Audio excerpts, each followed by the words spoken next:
What's the fastest way to a high credit score, even if you've wrecked your credit? I'm going to show you the two most important things you can do, and I'm going to tell you the three things about it, the good, better, best of one of them. So hi, my name is Josh Thomas. I'm a mortgage loan officer in the state of Utah and have been for 20 years. In that 20 years, I've been able to look at literally thousands of credit reports.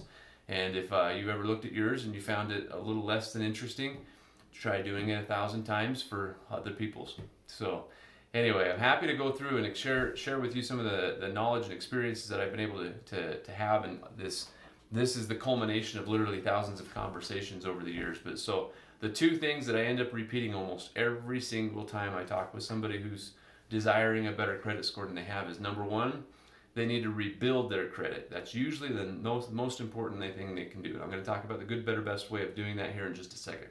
Number two, they also need to sometimes repair. I'll be honest, in thousands of credit reports and applicants over the years, I rarely tell people that they actually need to sign up for credit repair. And I know that sounds crazy, but it's actually true. In the early parts of my career, I did a lot of repairing clients to repair their credit. But lately, I haven't been doing that so much. And the reason why is because to repair your credit, I'm going to go into this one first, you don't actually want to pay off. So I'm about to give you some credit score advice. It is not financial advice. It's probably bad financial advice, if anything. We're specifically looking at getting a mortgage and a credit scoring model and related to that. And so everything I'm talking about in this model and in this video is all about what's a good credit score for a mortgage, okay? So if you have bad stuff on your credit report, a lot of the times it's better just to let dead dogs lie. If an account is charged off, we don't even care. Whatever it is, it's done, it's gone. We don't do anything with it. Okay? If it's in a collection account, a lot of times people will go in and they're like, well, I want to make things right, I want to fix things, and they have outstanding balances on these collection accounts that might be 5 years old.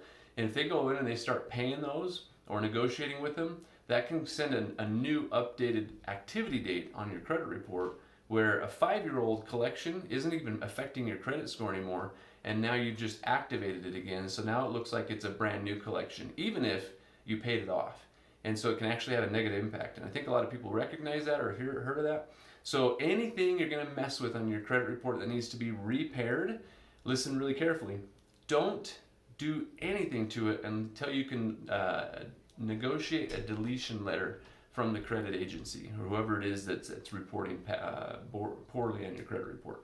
So what I mean by that, you call them up, hey, this is Joe Blow, I have this account showing up in my credit report. I'm not even arguing whether or not I owe it. I just see that you guys are showing that I owe you X number of dollars on my credit report. I want to delete this account from my credit report. How much do I owe you? And then they'll tell you a balance. And then you start negotiating on the balance, right? Like, hey, that's too much. I'm not willing to deal with that. And if they're like, too bad, well, then you hang up. Guess what? You're in the same boat you started in, so it's not that big a deal. But you can tell them, say, hey, I tell you what, that's too much for me. I have something more like X number of dollars in mind. You just negotiate back and forth and be patient, but be organized. Don't let it take weeks and weeks and weeks. Call back the next day, same day, right? 2, 3, 4, 5, 6, 7 days is probably all you really need to negotiate it. It might stretch on for a couple weeks. If you're letting it take longer than that, it's probably not going to really serve you much. And so keep it going, keep it moving, but just be patient enough that you call back, hang up, and call back the next day and that kind of stuff. And when you're talking to them, they're like, yeah, we can't do that. Just say, well, talk to somebody at the company, or who can I talk to at the company that has the authority to actually allow that, right? So that's one point. Once you get that balance, then go ahead and say, how about, okay, so I agree with that balance that you just gave me, but how about we go ahead and delete the account? So I will pay you that balance as soon as you give me a letter that says this account will be deleted upon payment of. Okay? So when they do that, first off, they'll probably tell you at that stage, oh, we can't do that, it's against the law or whatever. And it's not. Contract law is whatever you and they agree to, you can do. I'm not an attorney, I'm not a credit repair company, I'm a mortgage loan officer. Everything I'm talking about, outside of that, consult with other professionals if you feel like you need to for legality reasons or whatever. But when you tell them, I want a letter deleting the account, and they actually, in the end, agree to give you that letter, you just got to keep negotiating. Once you get that letter, then in your hands, when the letter's in your hand, then pay them. And then what you do is you supply that letter and the proof of payment to me. When I pull your credit, you provide that to me and we're good, right? I can update your credit report for you, and that will help your credit score because it's going to completely wipe away anything negative. It's not just going to update it, it's going to wipe it away, okay? So that's how to repair your credit, which is usually not needed. So what are we, 5 minutes into this video already? Oh my goodness. And in this video, and I haven't even talked about the best part yet. So the best part is, if you want to get the best credit scores, you need to rebuild. So picture a glass, clear glass, with just caked old mud and just nastiness stuck to this glass. It's been outside and in the elements for years and years, right? You take that glass and you put it under a faucet, and that's your credit, right? That's nasty, terrible, horrible credit. And you put it under, even if your credit's not terrible, just imagine this with a little bit less nastiness. But put it under a faucet and you start running that water in that faucet, and you know that over time, and it may take a while depending on the nastiness of the mud, right? But over time, as that water runs in and out, you will eventually have a clear glass of water again. Now, you may not quite be ready to drink out of it, but you get the drift, right? Rebuilding credit is kind of the same idea. So you may have all this nastiness in your credit, but I maintain that if somebody does the right stuff, which I'm actually explaining right now, if they do the right stuff for 6 to 12 months, almost everybody can have a 700 credit score. There's only a few exceptions to that, and within 2 years, everyone can have a 700 credit score, okay? So the rest of this is that. How do you rebuild it? So there's the good, better, best of rebuilding. What rebuilding means is you need to have 3 credit card style accounts on your credit history. So if you don't have any open credit cards, you need to go open some.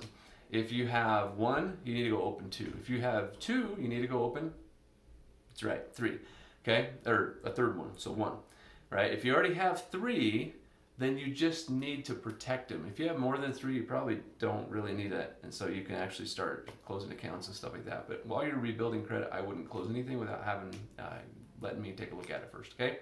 So 3 accounts. Josh, I need 1, 2, or 3. I don't have any or whatever. Okay, how do I get those 3? So the good way is to just go on down to any bank or credit union, apply for the loan. If your credit's nasty, they'll decline you, so then offer to do a secured credit card. Secured is where you hand them $500 or $300 or whatever their requirements are.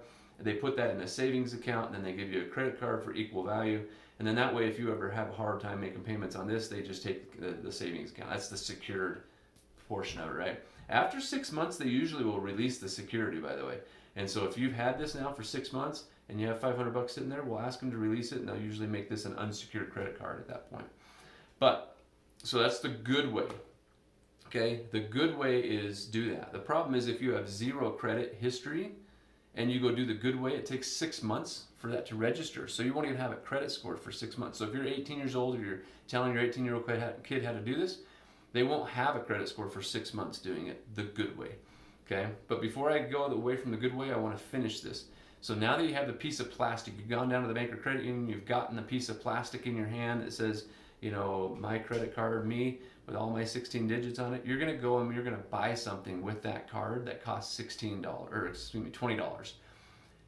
$20 is I'm giving you a recipe.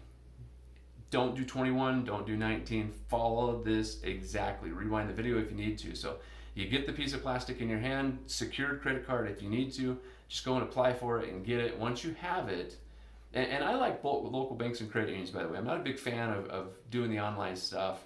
Not that Capital One or Credit One or any of these other companies are bad. I just like to be able to go into the branch myself if there's any issues. And trust me, in this stage of the game, there's likely to be some issues here and there. It's just easier, right? Making payments is just easier. So I recommend going ahead and going in to just somebody local, get that card. Once you got that card, go buy something that costs $20. Now, pay it on time, but don't pay it early. So whatever the date is when it comes out and it shows you that you have to pay this $20 on this date, pay it on that date. Don't pay it early. Obviously, don't pay it late, but pay it on that day, right? Now that it's paid, go do it again. So rinse and repeat, okay? Go buy something that costs $20 again on the way home from the bank, and wait for the day it's due, pay it on the day it's due, and just keep rinsing and repeating until you have the keys to the house, okay? Or the credit score that you want. Let's see, so that's the good way. You want to do that times 3 accounts, remember? And if you have higher balances than that, you need to pay it down to that $20. another thing you can do if you already have an account is to ask for them to raise the limit. Sometimes they'll do that. And so by raising the limit, you get yourself closer to what the whole goal of that $20 balance is, and that is that you're under 10% of the limit. I like $20 more than just under 10% of the limit because it also is really, really easy to manage. If things get out of whack, you can pay a $20 bill off anytime. And if you have to pay interest on it, who cares? It's minor, right? So, good. That's the good way. Better is if one or two of those accounts, one probably, you become an authorized user with somebody else's account that happens to be really, really old, right? So you go to your old man like me or something like that, and you ask to be a co-signer on the credit card, and they are authorized user, and then you might have just added a 10-year-old healthy, good credit card on your not so good credit history, and poof, instantly you're going to have a much, much better credit score. Okay. So that's good. Better is the authorized user, but watch it. So Discover Card doesn't work so well on this one. American Express doesn't work so well on this one. So other major credit cards are usually more effective. If they're going to open the new credit card account for you, that's not going to work. You want something that's going to just add you to an already existing. And so that's why those other ones don't work so well. Also, watch the debt, right? If I sign you on to my $40,000 credit card with a balance, all of a sudden you owe $40,000. Not exactly, but that's the way it looks on your credit. It's going to be hard to qualify for a house like that. So, number one, number two, good, better, right? Best is if the same exact activity of better, where you're added as an authorized user, if they add you as a full signer. Again, without closing the account, without renewing the account, just automatically, and now you're a full obligated signer on a 10-year-old account, with a nice low, if any, balance, and make sure it's around $20 of a balance, because that reports information. So, good, better, best. Best is becoming a full signer. So if you can get that, fantastic. Okay. So in recap of this incredibly long video, I know it's not as entertaining as a movie, but it's really short for a movie. So there you go. 3 things that we can do when we're trying to get and rebuild our credit. The good, better, best way is getting 3 credit cards, making sure they have a $20 balance, making sure you pay them on the day that they're due, right? Or better is to be an authorized user for at least one of those, but not all 3 of them. You want at least your own account, at least 1 or 2 of them want to be your own account. And then the best is, and that does count as your own account, by the way. So if you can do 2 bests and 1 better, that's great. If you can do 1 of each, that's great. But yeah, that'll get you started. So that's good, better, best. Repairing your credit, rebuilding your credit, repairing. Negotiate a deletion letter first before you make the payment, then supply the proof, the deletion letter, and the proof of payment to me, and we got you covered.